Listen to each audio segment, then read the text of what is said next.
Our guest today is an award-winning film and TV composer and tenured professor of theory and composition at the renowned Bern Academy of the Arts. To date, he has scored well over 100 TV productions, feature films, commercials, and animated shorts. He's the co-founder and musical mind behind Nextmidi, a creative music technology company who develops Divisimate 2. So we're honored he's taken the time out of his schedule to join us. Please welcome Peter Gromer.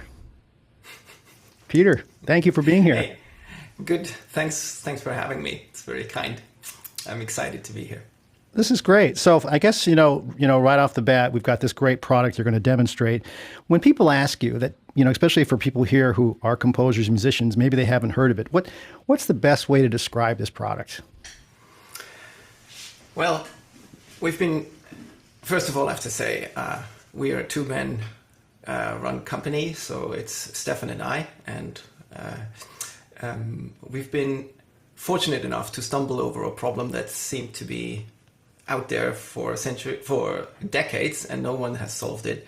So, as you all know, you can hit a chord on a keyboard, but what you cannot do is say, okay, my thumb has to go to trumpet 1, my index finger has to go to trumpet 2, and so on. And it's as simple as that. This is how we started, and this is what we wanted to do. Personally, I'm so addicted to string writing, so I had in mind, I can use my playable patches that I loved from the 2010s when Spitfire brought those performance patches. That's one thing that I really loved to use, but you couldn't use it in the way I wanted it because I studied jazz, and I'm developing my ideas by playing 1,000 times against the picture, as probably many of you, and when something sticks, to quote John Powell, you just take it because it's working. But I couldn't really do this just with some sketching pads that would be like longs or shorts, and you even had to decide if you want to do something short or want to do something long. So I was very grateful for those performance patches, but still you couldn't do them in a polyphonic context because you couldn't play more than one note. So this is where the whole idea came from. Hey, isn't it possible to have a playable string quartet with all the quality in it that is possible? So if you'd allow me to share the screen. I hope everyone can see. I tried to make it a little bigger on my screen and still show everything that is nice to see. So this is Divisimate right here. And I picked the basic startup patch, which is just showing. Down here, it's the keyboard that I'm gonna hit in a second, and then it's really going from right to left because that's what on the keyboard the highest notes on the right. So this is voice 1, voice 2, voice 3, voice 4, and they go to a score part where the highest part is obviously trumpet 1 is higher than trumpet 4 or whatever, and violins 1 is above cellos. So there's this, some of our users refer to it as the waffle, this waffle kind of routing, which then basically lets you create this chord.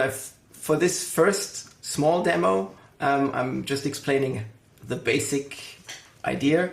I have a string section here, and I'll just play four notes.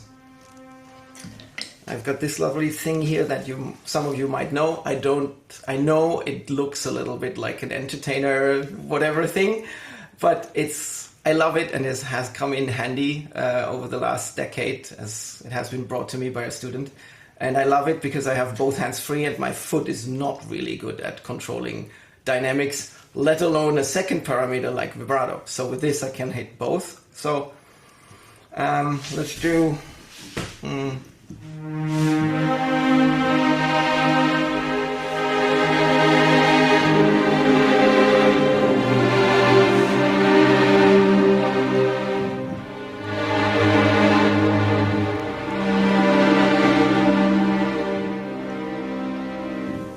So nothing big, like something that you would expect. Yeah, why don't you just use a long sketching patch for that?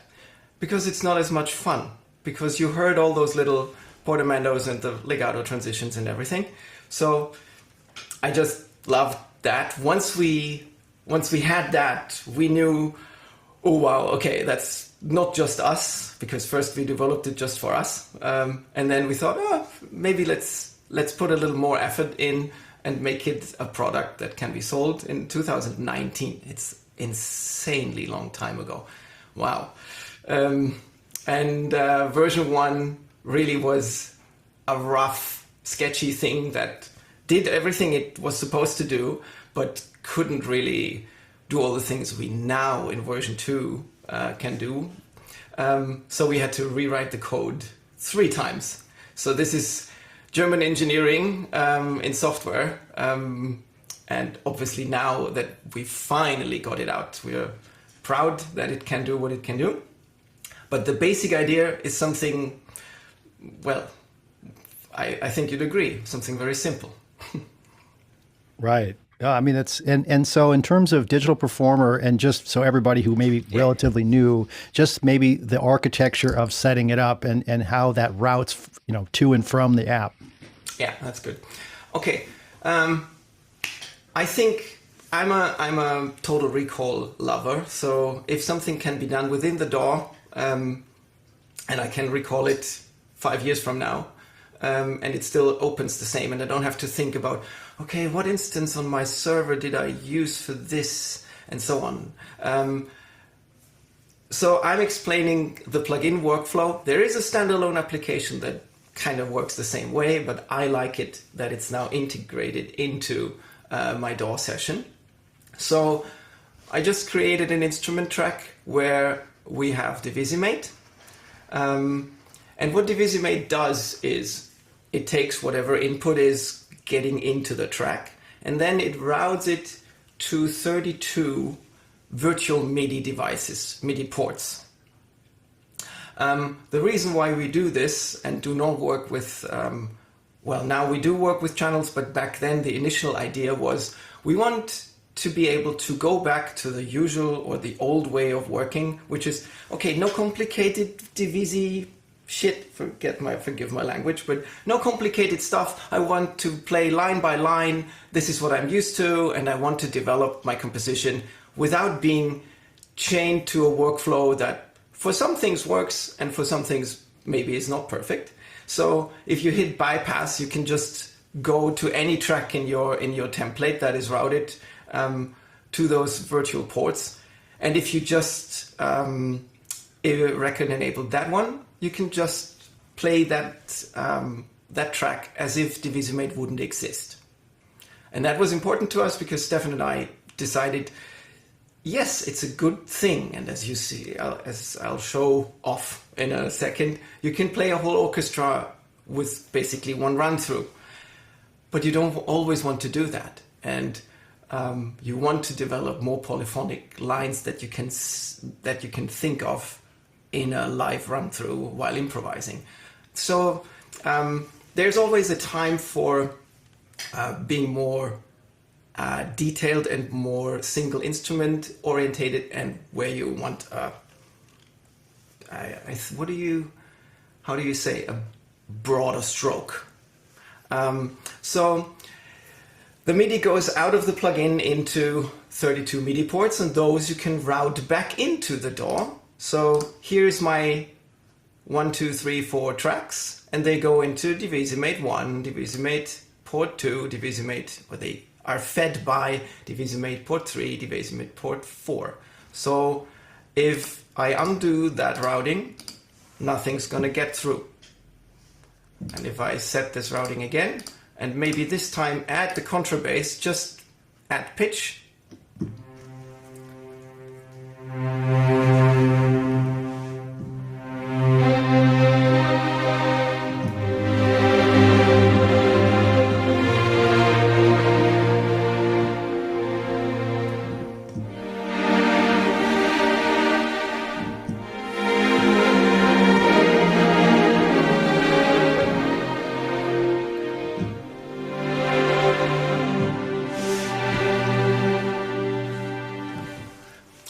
there it is back again. So, but maybe we want the contrabass even an octave lower. So that's something you can easily do. So you have those octaves down there.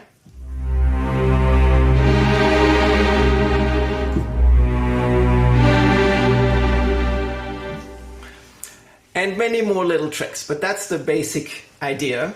So you have a Divisimate track that routes the MIDI into virtual MIDI ports that live up here into our hub, in our hub. So they're not destroyed. In version 1, we had to destroy them every time the door or the Divisimate app would close, they were vanished. And that would create some problems, but now it's, you know, it's a piece of software that is industry standard now. So we have this little application up there. It has another nice little trick. As some of you know, or no, basically all of you, because I feel very much that I'm the one who, from listening to you guys in the before the session, I felt like, oh, okay, I don't know that piece of software. I don't know that. Oh, okay, those guys are up to speed and I'm not, maybe. But the problem that also we found a little solution for is all DAWs, including MOTU. I'm not the MOTU expert. I love to use it, and the more I prepared for this session, I thought, oh, maybe I should jump into that one a little more. I have to be between DAWs anyway because I have to test Divisimate a lot of hours. Some DAWs do not have the possibility to make a selection of MIDI inputs. They have all or one input per track. And Logic is such a candidate, for example. And we created a little merger port that lets you say, okay, can you bundle up those input devices and put them to a Nextmidi merger port?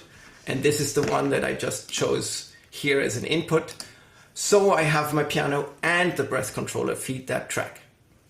I'm pretty sure all of you will not only use your piano and the mod wheel, but you will have some other controllers that you want to feed into your stuff. So that's a handy way to do it.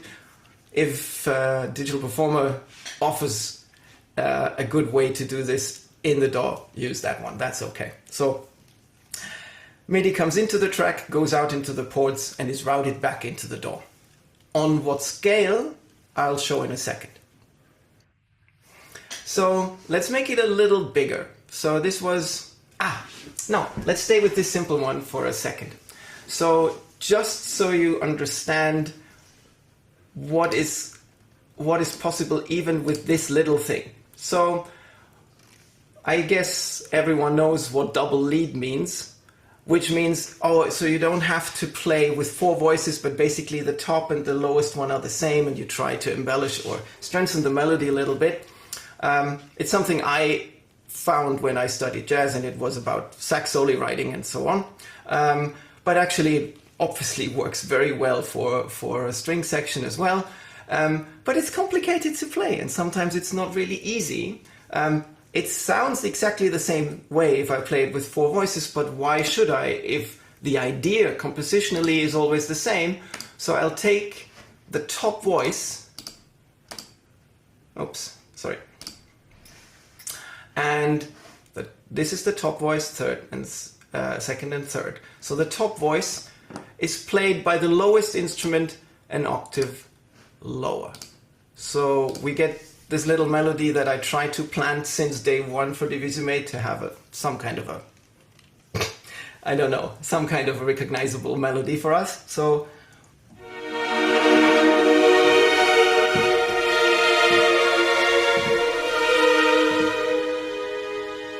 and it's a little stronger than without this routing.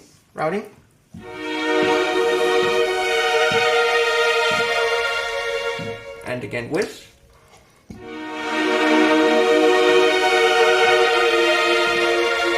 Okay, before I lose you because it's too basic, this is one little thing that still could be played with 2 hands. But let me show you one thing that you can't, even if you're a good pianist. and you have huge hands.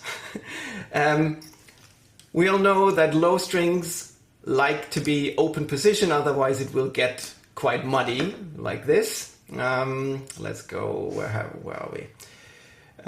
Let's switch for a preset that's a little bit larger. So,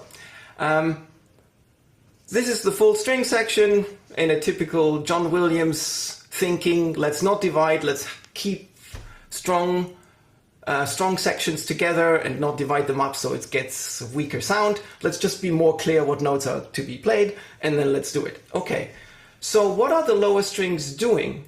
Usually at a certain point you can't play them close, you have to open up the voicing. But if you want to play open voicings as a pianist, this is something where my width of the hand is not enough. So, but I like it and I like to improvise it, but it doesn't work.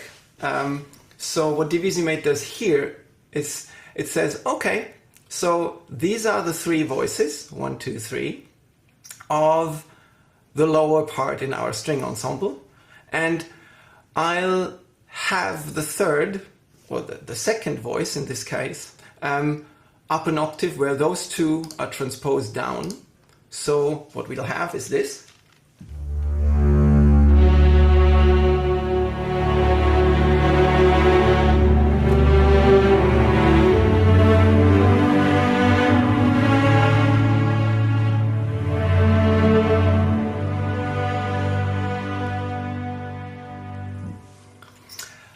And I forgot to mention one thing. Back then I insisted, no, we have to do more than just those four voices. We have to have a melody layer, because all music is chords and melody, simplified. And we had some kind of, you can call it a simple split point, where all the roading above this point here, I'm in the pointing to the lower half of Divisimate here. The yellow range is the melody range, which is a separate set of routing that's not polyphonic, it's just the melody color. And in this melody color is in octaves, very basic octaves, so you get this.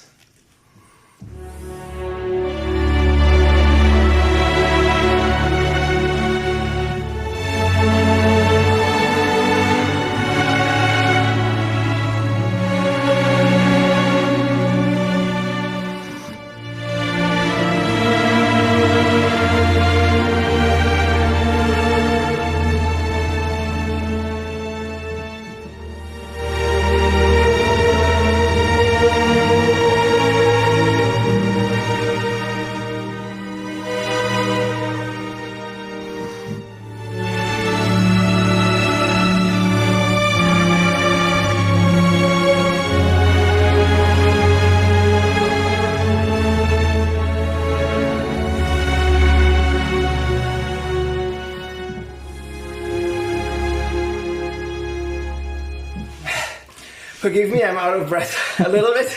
Beautiful. I like it because it keeps me designing phrases that have a breath, actually. And at some point, I have to make a pause and think about what I did. So, you know, this very famous Hollywoodish color, open strings in the lower, three voices and octaves up there. And you can play it live, as you just heard, and there's no... You can sketch out pretty nicely. Yes, there's the same dynamic applied to everything. And you say, oh, but you know, that breath is a little unnatural.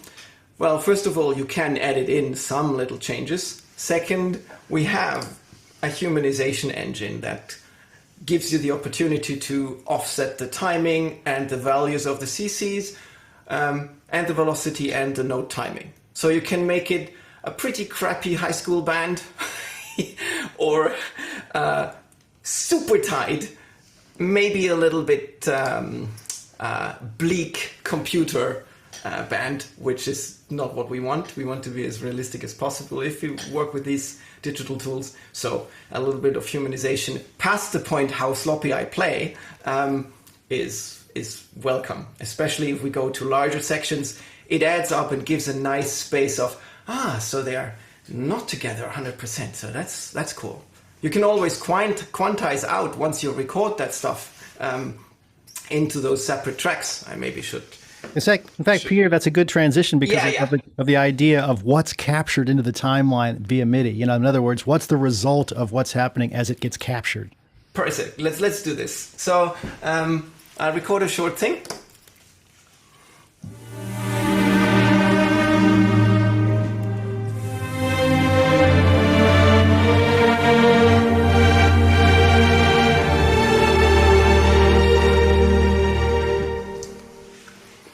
So up here, it's the input that I just played. With no alterations, it's just what I did if that would be a first piano sketch track. So no, I'm not fast enough with DP. So here we go. This is already the final output out of Divisimate. So if I hit play now, it would double because this one would play out again. So let's quickly delete those and hear it again.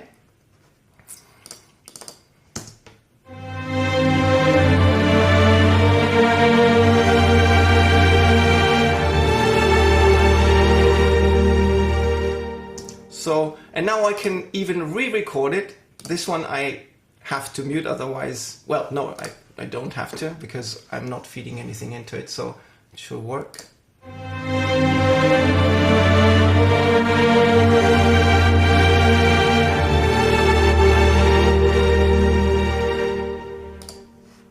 So you can do this either, you can just play in the regions directly and delete this one directly after that, or you say, but I did mess up one controller curve a little bit, so you first correct that and then play it out again.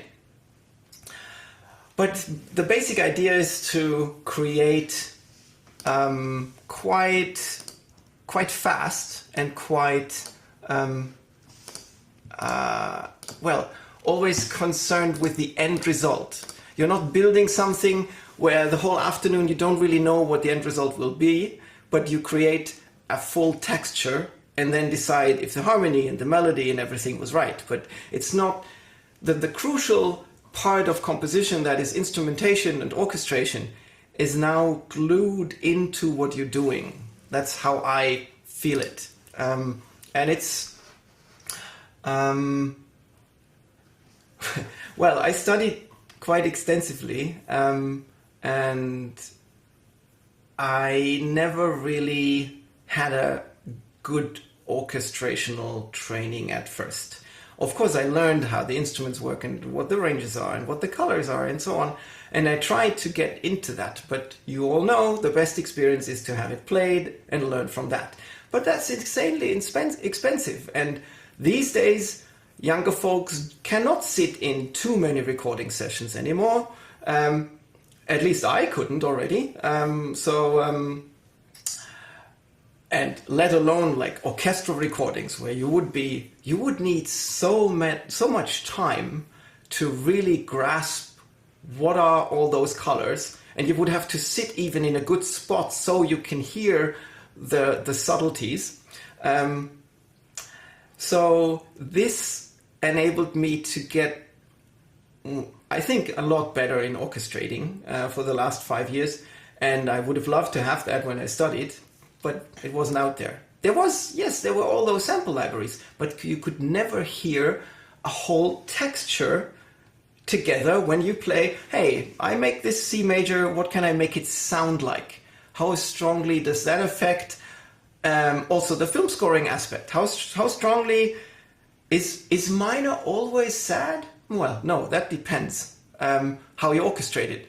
And if it can be very light and very happy and nobody thinks of sad things. So all those cliches you might learn first are out the window once orchestration is added, because it can upset everything you do in the composition, or it can at least not aid to what you want to do.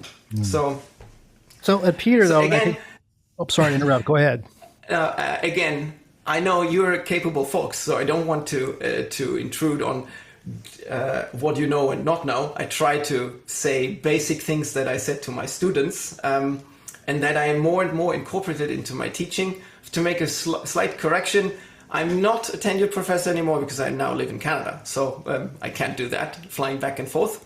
But I was for 12 years, and it gave me quite an insight how young people are approaching music and what could be done so they still love harmony and orchestra, because it's understandable that they back away from that a little bit because they don't hear it and they don't give themselves enough time to learn about harmony and so on. So tools like this are also a little bit thought in that way, in that direction.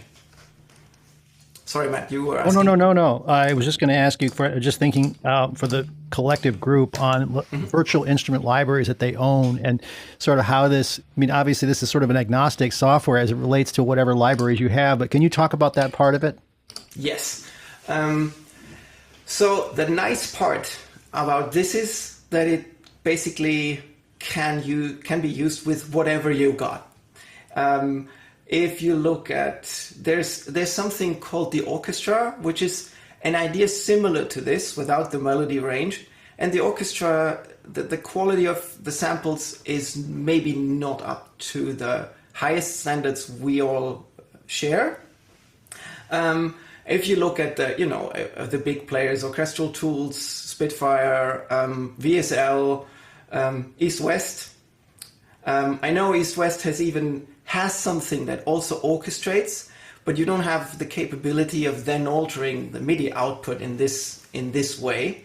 And it's boxed in, it's locked to whatever great quality they have in their range. But if you don't have it, or if you want to combine it with your stuff, you're lost. So this one says, okay, if you want to use Infinite Series by Aaron Venture for the horns, which I absolutely love too, then use those instead of Spitfire's horns. Just balance it in your template so they are not sticking out too much, and then it's fine. Because now let's dive in a little bit deeper and quickly change to a different ballpark. So again, this is the main page for orchestrating stuff. This is where the notes come in, and then this is where they are routed and they are transformed here with the modifiers. So that's the basic thing, and that's a preset, and those presets can be recalled from our performance page, which you can do it on the screen, but there's also a free iPad app that lets you do that. So, and you can have 100 presets. It's what we set at the standard, but you can have more pages than this. So you can arrange them and you can quickly change back and forth between stuff. And a set of presets of pages is loaded into a performance, and we ship performances because that's our standard to give you so you don't have to import preset by preset, but basically preset bundle by preset bundle. So that's a performance. And these performances are here in a quick load that you can fill up with whatever you like, something more big band heavy, something more orchestral heavy, and so on. Peter, those are included, right? Are those included with the software?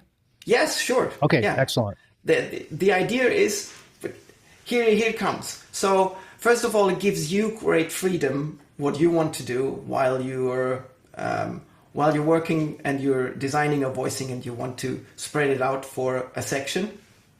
The other thing is that you just want to experience what colors are out there and what an orchestra can do, because you have half an hour to whip up some track for some client that you have to content.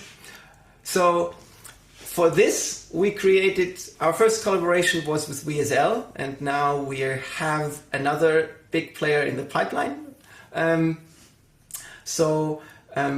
You can always build your own template if you have Spitfire or whatever, but to get you started real quick, this is the best I can show you for now. It's VSL's Prime Edition, which is not the high range, not the highest quality product of theirs, but more an entry level, which is basically, it has a huge percussion section and very nice very nice sound quality and legatos and basic playing techniques.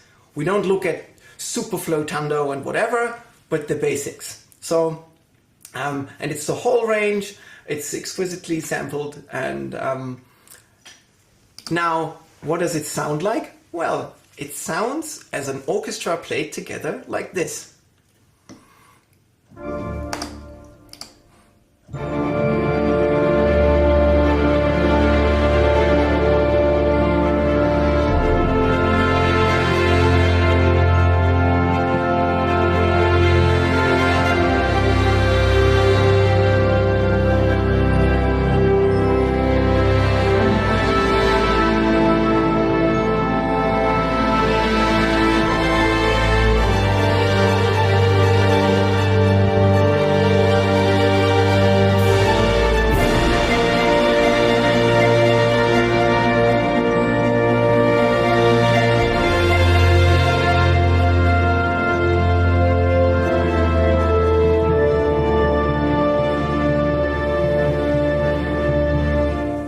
So now this gives you a completely different way to experience, okay, what does that orchestra sound like? Do I like it? What is orchestration doing to my D minor chord that makes it the Mr. Room preset? No, let's start the other way. Hans Zimmer, Mrs.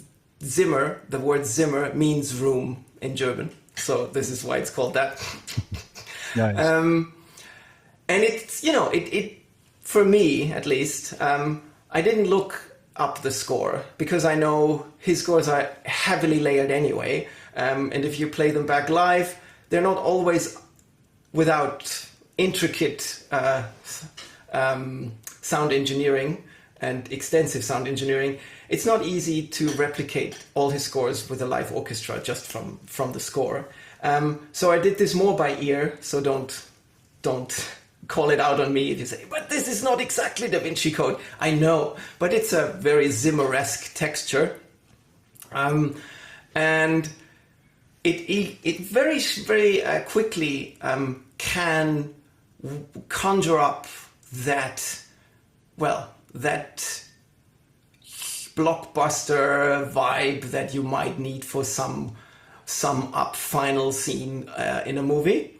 And so because you have that, you can design the harmony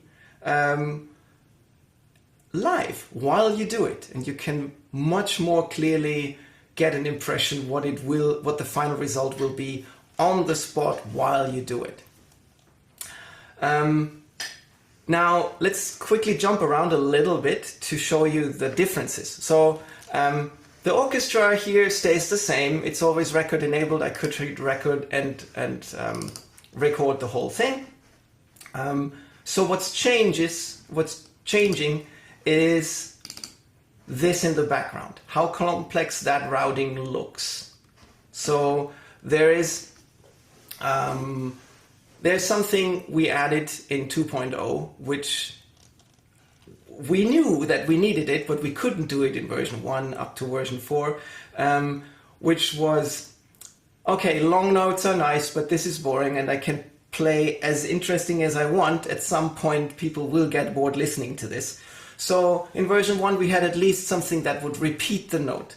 But that's not all music is about. If you look into a full score, what is the basic ingredients you need to recreate basically any full score page?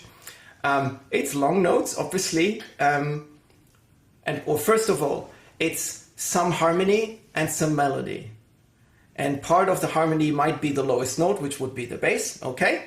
But then what do you do with these notes? Yeah, well, they can be held, they can be repeated, or they can be arpeggiated. And we couldn't do that back then. And now we can. So let me solo out an arpeggiator here real quick.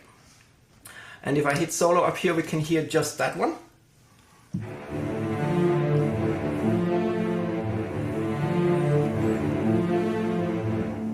So this is what it does.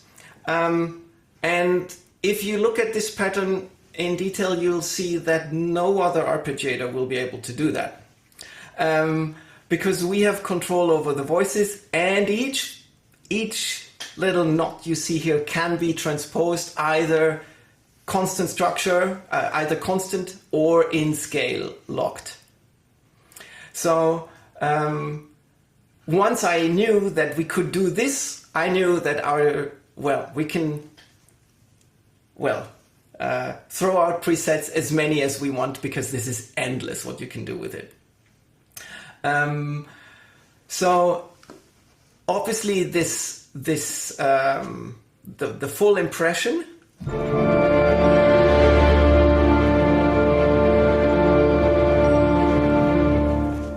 has some movement in the strings, there is a counter movement in the upper strings, there's something in the brass that is not just, but they have a little something to do, so they go da, da, da, da, just with the top two notes.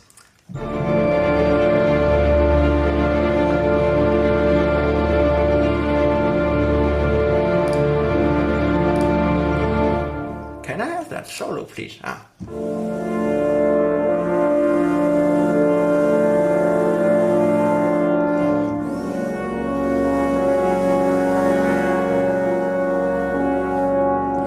So it makes it, this is still coming from how to orchestrate properly. So this is enhancing how they orientate when they have to read through that session, and it's not only long notes for 32 bars and then another 33 bars of wait time, whatever. So this gives a little structure. It gives some movement to the score,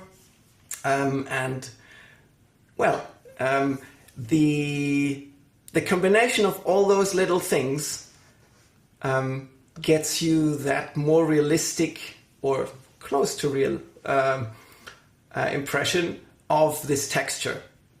So I look at it a little bit smaller, so I see the whole orchestra in one thing. We've introduced sections so we can close something that is not relevant or I don't want to see, so I have an overview.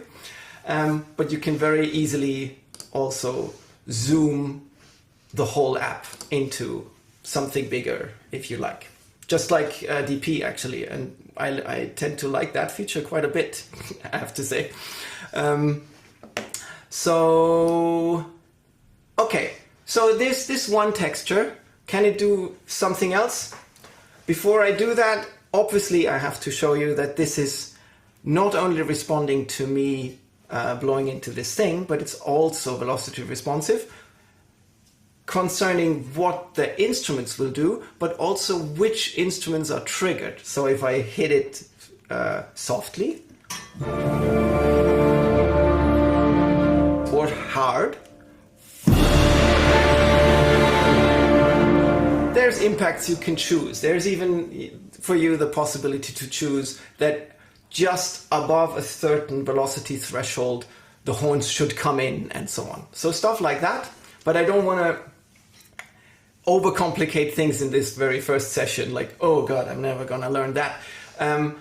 The idea is you can start as simple as you like, build your own stuff, or fool around with the presets that we gave you, and nothing is never ever destroyed. It's just, you can try out, and if you messed something up, you can very easily re-download it and start again. So this is a broader full orchestra texture. Can it do something a little more subtle? Oh yes. Yeah, this one maybe.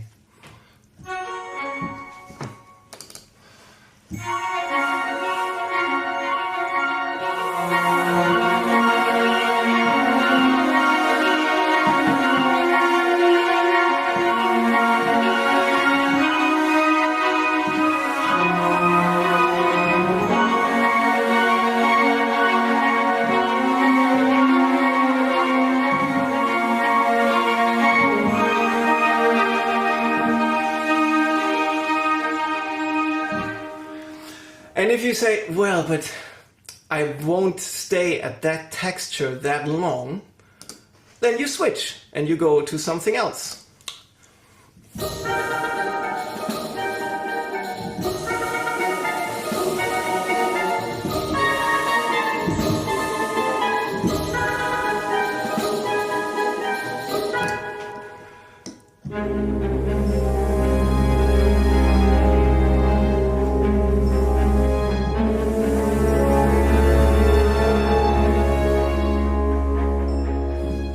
So some of those have little, I call them like counter melodies that are already some kind of melodies. This high strings I didn't play, it's in the preset. It's just, okay, from those notes you choose, which is like just 3 simple notes.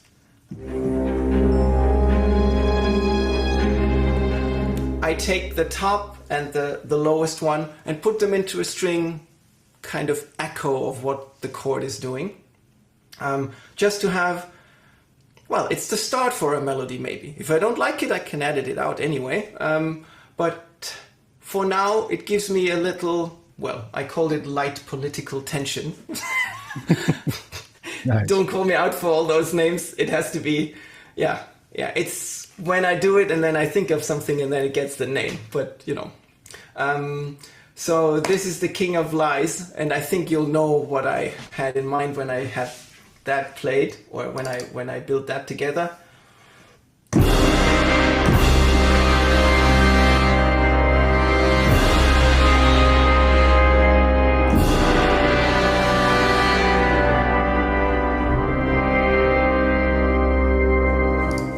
So it's a little bit in the, what's it called? Low key, exactly. Direction. Here's something that, I remember years ago I had to copy some what's the minimalist's guy? Hourglass by Philip Glass. So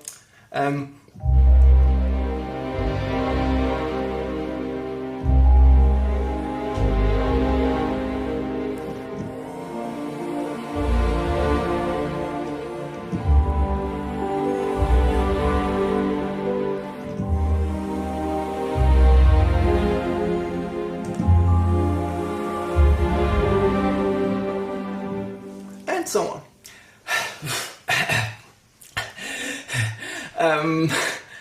Okay, that's about it. I could go on for a long time, but maybe let's not have you cut in always. Like, Peter, can I stop you real quick? What's the next step? What do you want me to show?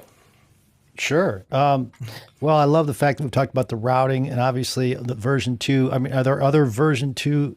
I mean, I guess we talked about the ARP edition. Mm-hmm. Are there any other V2 editions that we should spotlight? Sure, yes. Well, let's go back to this one. 32 ports, and initially we thought, oh yeah, and we'll have 64 ports, and if people want, they can have 128 and so on. But it seems, it doesn't seem, it is, the DAWs cannot handle that many virtual MIDI devices. So Cubase has a limit as 61 ports. Logic can't handle more than 32. And I don't know about Digital Performer, but I guess it will get into some problems with higher numbers maybe. So what we decided is, in order to keep it close to, the whole layout is inspired by a score page. So if you look at the whole thing, and if I close the percussions real quick, it's really up there, or my preferred use case of the software. If you have like 32 synths, you can absolutely do non-orchestral stuff with it.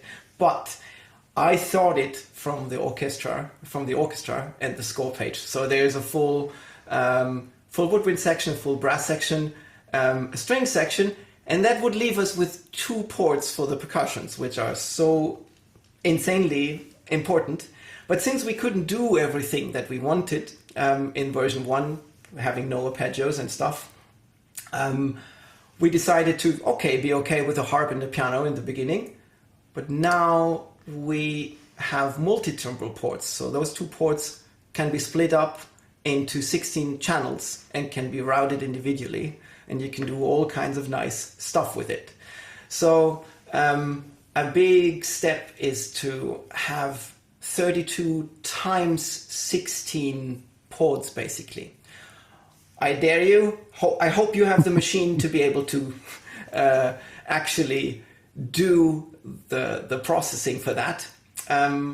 But some of you might. I'm a bit, I'm doing a German crime television show, so I don't need a full orchestra all the time. And if I do things like the trailer for Divisimate and so on, or those teasers you might have seen, this machine is just fine. But if you want to go crazy and say, no, I want this, and I want another orchestra in the same session so I can see which one goes smoother with what I want to do, well, be my guest and route the hell out of it. I would say for a live usage, computers are, well, this is still an M1, but with maxed out from 2 years ago or 3 years ago, and it can, well, not with 28 samples. But I think, Matt, we tried it when we tested this session. It would even work, but to stream this and to process a whole orchestra in real time, you might have even to go a bit higher than 128 samples. So you will lose a little bit of directness when you play. And the more excessive you do this and the bigger your session is, the more you'll get into processing problems. So that's not in DP, that's in all DAWs basically. So this is where your computer has to process the whole orchestra in real time. Not like on these afternoon sessions where you work the whole day and in the end you crank up your latency a little bit so you can still do another layer of something. Here it's from second one, it's very taxing for the computer, obviously. Not the Divisimate itself, it's very lightweight. I think it's below 2% of CPU or even 1%. It's just sending MIDI somewhere. But then the sounds that are triggered instantly and simultaneously, of course, are taxing for the computer.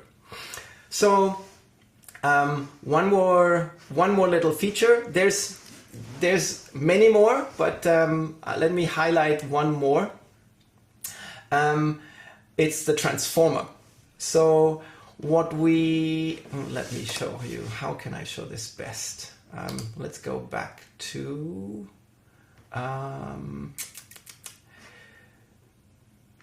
okay. So if I wanted to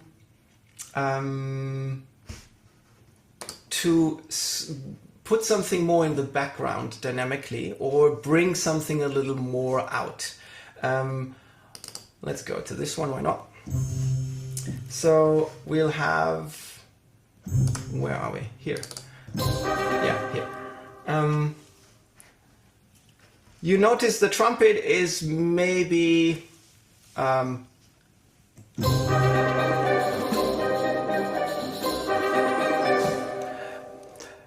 like it as it is, but if it would be a little bit too much, we can always get it lower here, obviously.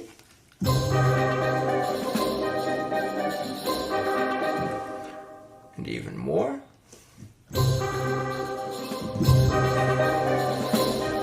But that doesn't quite do everything we want. So, let me quickly see, what do we do? How do I show this? Sorry, I didn't think of this one. So let's put them up just an octave. So they're up here as well. So, and now I'll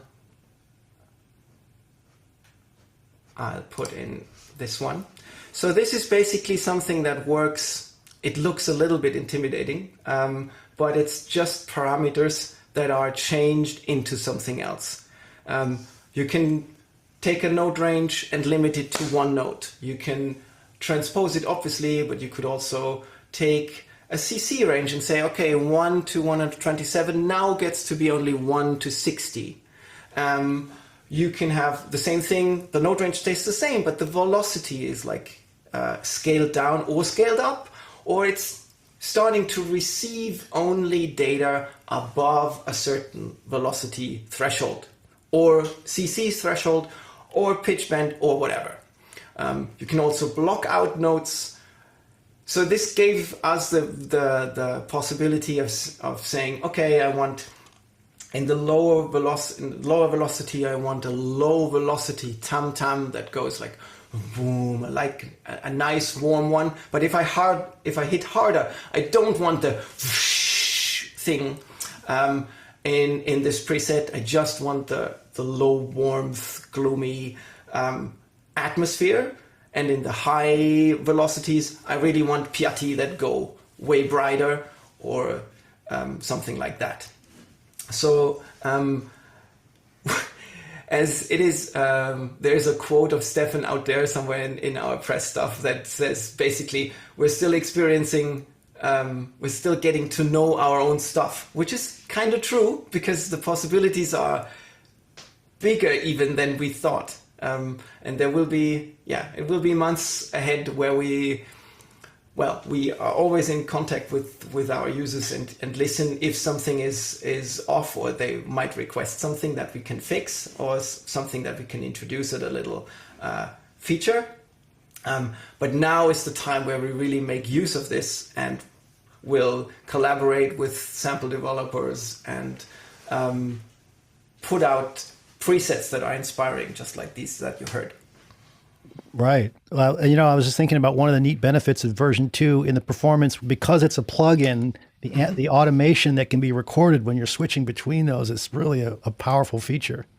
Absolutely. That's one thing I wanted earlier in our stages. And Stefan always said like, yeah, but Peter, who's playing like this? Like many presets in a row, like it's a whole piece that you're doing, but who can do that? Like, is that really our use case? We want people to be able to create a texture at a time and so on.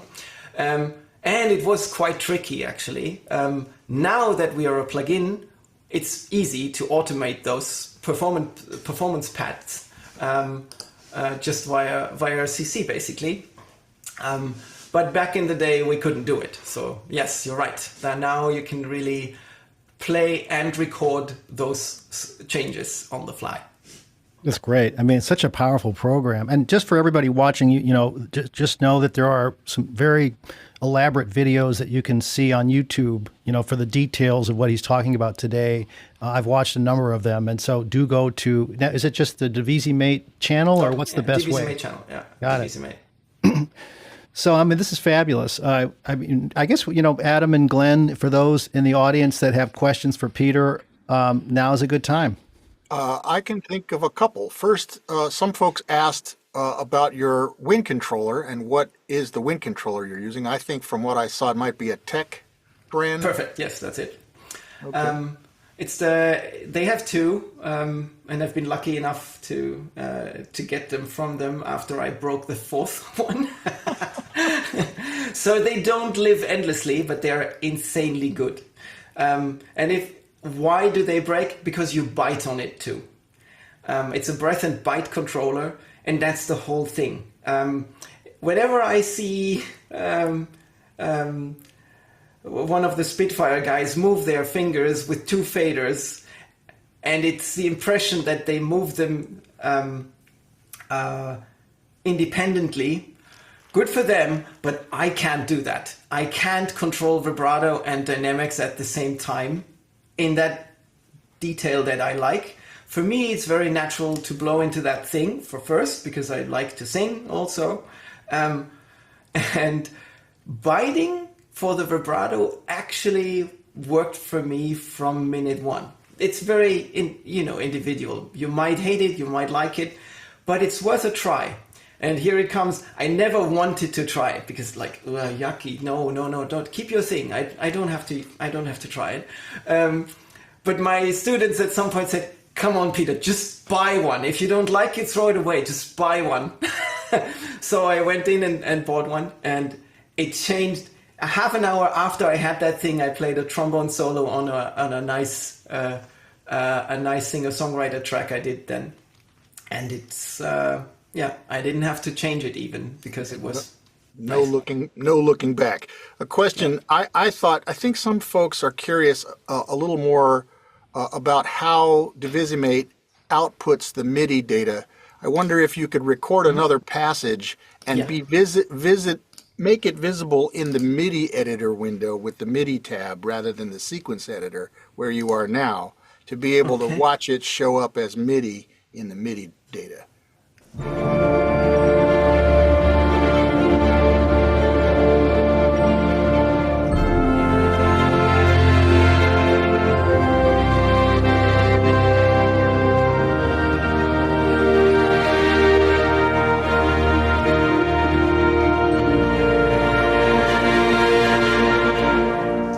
So if we have this, for me that's very crowded. So I personally look at this usually. And actually, that brings up a good point that's worth repeating. Having recorded it into the Divisimate 2 track at the top in yellow, Yes. and then you can play that out through Yes. Divisimate and make that corrected and print exactly the notes the way they should land if you were sloppy and late or early or whatever. Exactly. You can tweak it in one place and then Yes. generate the split parts. Yes. And then personally, the crucial point for me is how good are the CC curves. If something is jumpy, that's what I edit out.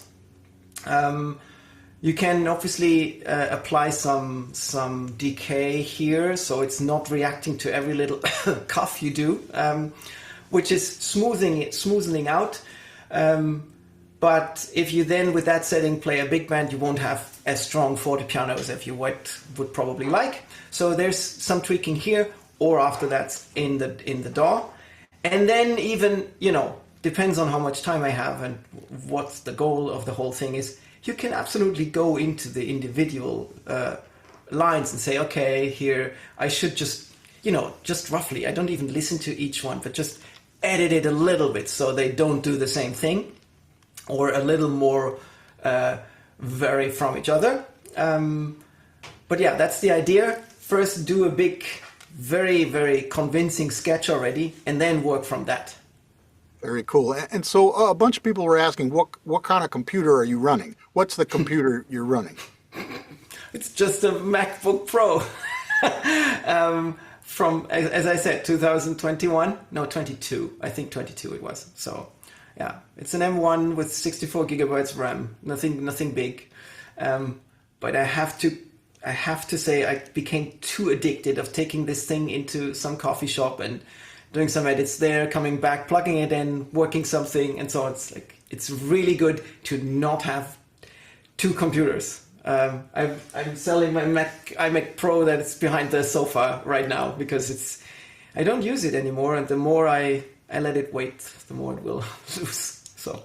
Well, and I want to mention something real quick too for everybody watching who might be thinking, okay, well, my template has satellite computers, or a lot of the VIs are hosted in VSL, Vienna Ensemble Pro, in a VRAC, and so on.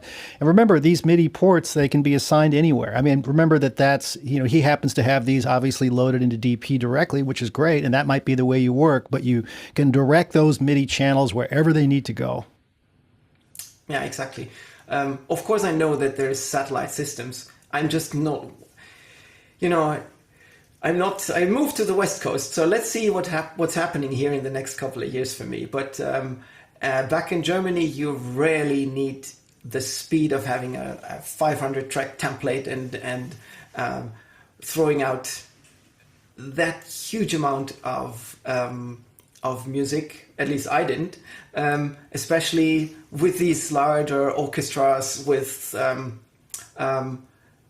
1,000 articulations per track. So it's all possible, and it's something that I understand that it's then giving you a lot of speed on the main computer with the DAW. It's just for me that I think I don't want to think of all those things, keeping track which preset did I choose for the satellite systems, and so on and so on. Yeah, I hear you. Yeah. Somebody asked about the difference between versions, the micro and the full-blown versions of it, and about the presets. And does the micro include presets as well as the larger version? Okay, good question. The Micro is a very boiled down version that just gets you an introduction into, I can play 4 voices and address my string quartet or a woodwind quartet or whatever. I haven't talked about woodwinds, but I could really say something that it's the first time that you can actually play that section. And it's only possible with this piece of software, you could say. Micro is just 4 ports, 4 voices. There's a there's no real sense of making elaborate presets for that. Because yes, you can have an open voicing preset, you can have a double lead preset, you can have a unison preset of some sort and so on. But above that, you don't need an extensive preset management system. So there's presets, you can load them, but there's no perform page. And since it's just the introductory little product, it yet does not have the arpeggiator. We have to decide on that in the next couple of months how everything goes. Or if there is an option, like if you have the big Divisimate, you'll also have it in Micro. That's also a thought. Because what Micro right now has is 16 ports available, so you can open 4 plugins, and after the 4th one, it will say, "Hey, I'm out of ports. Can I? Which one do you? What? This is it, basically." But VST3 changed the game because now every plugin has its own plugin outs. We haven't yet built it, but it could be done. So Micro has a plugin out that is just not using our ports anymore. It's just in the DAW it will show up as, hey, you can have MIDI from your other track, that Micro track, and if you then don't split by ports but by channels, you'll have the same functionality but limitless plugins. You can use as many as you want. And that can be a very powerful thing in your template if you have something nice as in DP where you can like deactivate and take it out of the RAM and out of all the processing. I love that, Matt, actually. I would love for Logic to have it reliably, but it does not. So, and this is one of the reasons why I'm on Nuendo, because it works very, very reliable, very, very stable. You can deactivate a full orchestra and start a session from scratch. And this seems to be the same thing here. So you can have everything you want. A string quartet, a sax section, a horn section, basically all the sections with a Divisimate track on top, so you can play them in real time with all the legatos and all the stuff and have the comforts of doing these with no limit to how many ports you use. So it's gonna be interesting months ahead. What will feedback to us? Hey, have you thought about this? Can we make a universal key switch standard that would basically allow us to translate all your presets just to my orchestra and so on? We are really, we're learning on the fly, and we're listening to what's brought to us because we're interested of making this idea fly as best as possible, because I think it is truly something new, kind of. Yeah, definitely. I mean, this is a very powerful, expressive program. That's why I wanted to have you on. I knew this was a very important tool that people need to get their heads around. And by the way, which is not a bad segue for the guys to put in the chat, that Peter has been kind enough to offer us a 20% discount for our community. So that's great. I mean, it's a good opportunity. You don't have to wait till Black Friday or Cyber Monday to get a good deal on this great program, which is not expensive anyway, but nice to have a 20% discount. Thank you for that, Peter. Sure, absolutely. So I know you've got a busy schedule here, so we should probably wrap here in a moment. If there's a final question or two, now's a good time. Somebody asked about VSL. Now I lost it. Are there going to be VSL professional line presets coming? What's it called? The edition.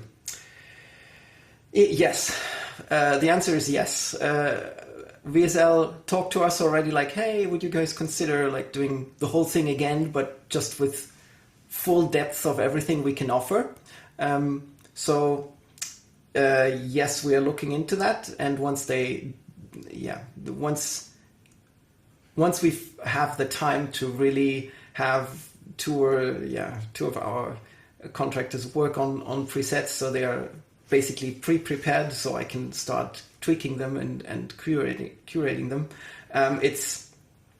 It's a matter of time right now because we're a small company, but it would be a shame not to do it. And VSL already said, like, hey, this is good stuff. That's It's great. a really Excellent. great plugin. Divisimate is really cool. Oh, that's very nice to hear. Thank you so much. Yeah, I'm happy that you like it, or some of you. It's not a drum compressor that you put on a track and then it does some magic for you that some other non-vintage compressor couldn't do. It is, I know that it's a little more, okay, this is opening up orchestration, but it's something where I have to think. Yes, you do have to think. And I know you're all like, you want to do this, I think, because as somebody who's working in this field, it's maybe a little missing link how you translate what you play on the keyboard to the full session that is in front of you. But so many possibilities. I read a lot of horn section stuff and a lot of vocal section stuff, and it's a great way to play it simply with two hands, but end up with the thing spread out in the way that I want it to be. Yes, It's great. Really cool. I totally agree. This is an inspiring tool, and I studied for 9 years. I studied jazz and film scoring, and I taught improvisation and scat singing and whatever. I know what I want to do, and if I press something on the keyboard, I know before I press down what's going to happen, but not concerning orchestration. And the thing of playing something and routing this 2 octaves higher to some string sound makes me do entirely different stuff, which is like insane, because I thought, now it starts to get boring, because even like, far keys are not any concern that would spice up the game afresh, but orchestration is such a rich, endless field. I don't feel that this is ever gonna stop surprising me. Like a little bit harmony at some point now does, with a lot of experience and being drawn to jazz and ear training and all that stuff. I really know what's gonna happen if I do whatever I do, but orchestration is just an unsolved mystery for me. So. Well, Peter, I'll wait for the sort of the AI version of this program where you prompt in a descriptive and then the orchestration happens. I'm just teasing.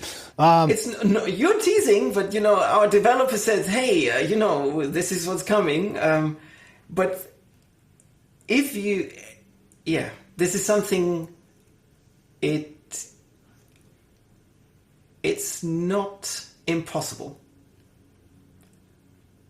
but if you want to understand about that level of orchestration, the prompt has to be so good.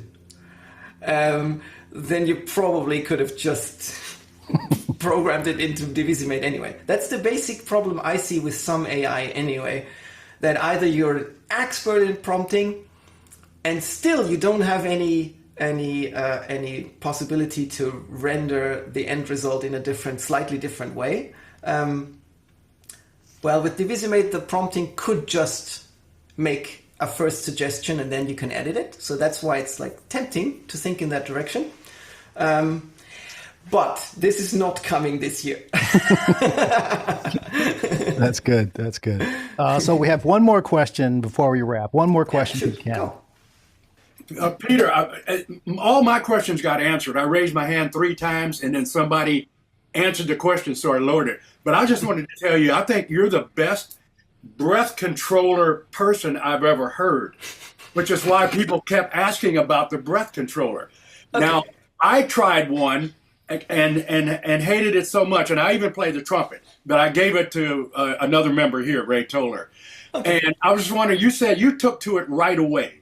Did you have to work with it a while to get to where you really liked it and got that good at it? I was lucky. I just, since I'm a singer, but for you as a trumpet player, it seems very close too. So did you have this exact one? Or No. Mine was a Yamaha. Well, yeah, I would say that's a good thing spent, especially with Divisimate that wants you to use both hands.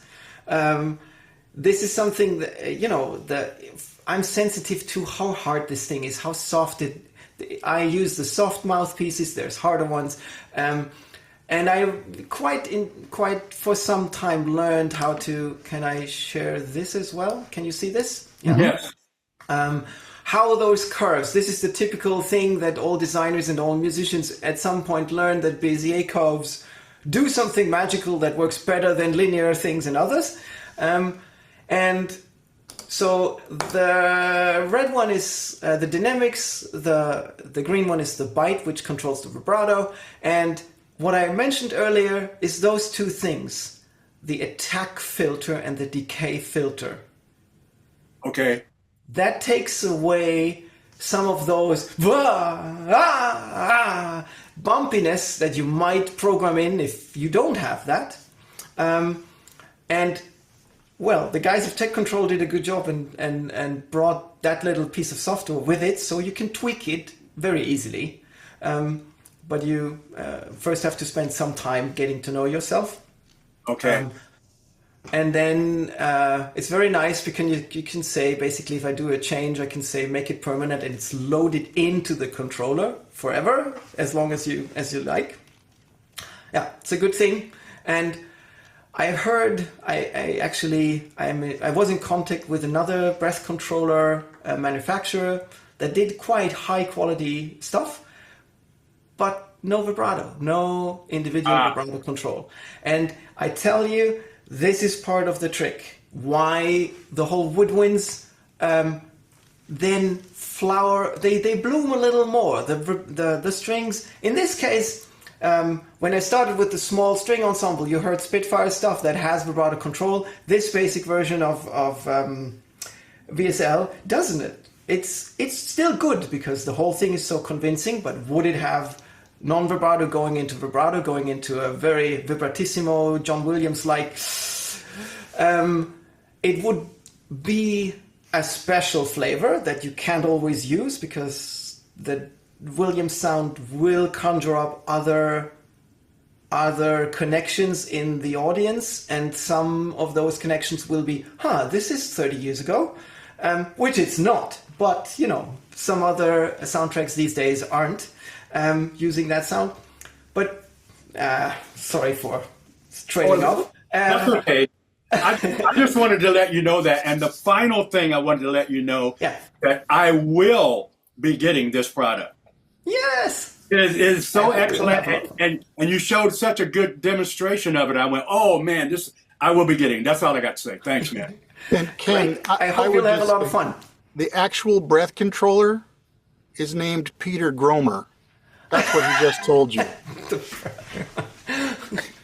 No, actually, I spent half an hour with it and then I used it. So I have to say, this changed pretty much how I programmed music with the sequencer. That's very true. Because my left hand I have a Roland keyboard with those kind of push against mod wheels, not even the ones that is moving like. And I had iPad controllers, and it never really was something where I was more. A friend of mine actually said, "Peter, you look very tense while you do this, but actually it's not on the track." And I have to say, listening back to those tracks another day after, it was like, it's still just MIDI orchestra and nothing is happening. And this did change it. So I'm always out for the most responsive instruments. So we also worked with audio modeling. These guys, their stuff works really well. I forgot to mention them earlier. I don't know why. Aaron Venture and audio modeling are so insanely responsive. I have to give credit to the sound quality of VSL, but I have to say Audio Modelings and Aaron's instruments, you know, the Infinite Brass and Infinite Woodwinds. If not, please check them out as well. They have such a high dynamic range, and obviously the vibrato blooming into a flute passage is even more flawless because it's half. It's not always sample based. Audio modeling does only modeled sounds, and Aaron does a hybrid between sampling and modeling. So I can, with those, I have to say my go-to cello and muted trumpet and all those things are modeled instruments, and I had them like front row, minute 88 in a primetime television movie, and not pretty naked. So Wow. they are great. That's fabulous. Peter, excellent job. Very, very good. And thank you very, very much for being here today. It was a terrific presentation. Thanks. This was fun.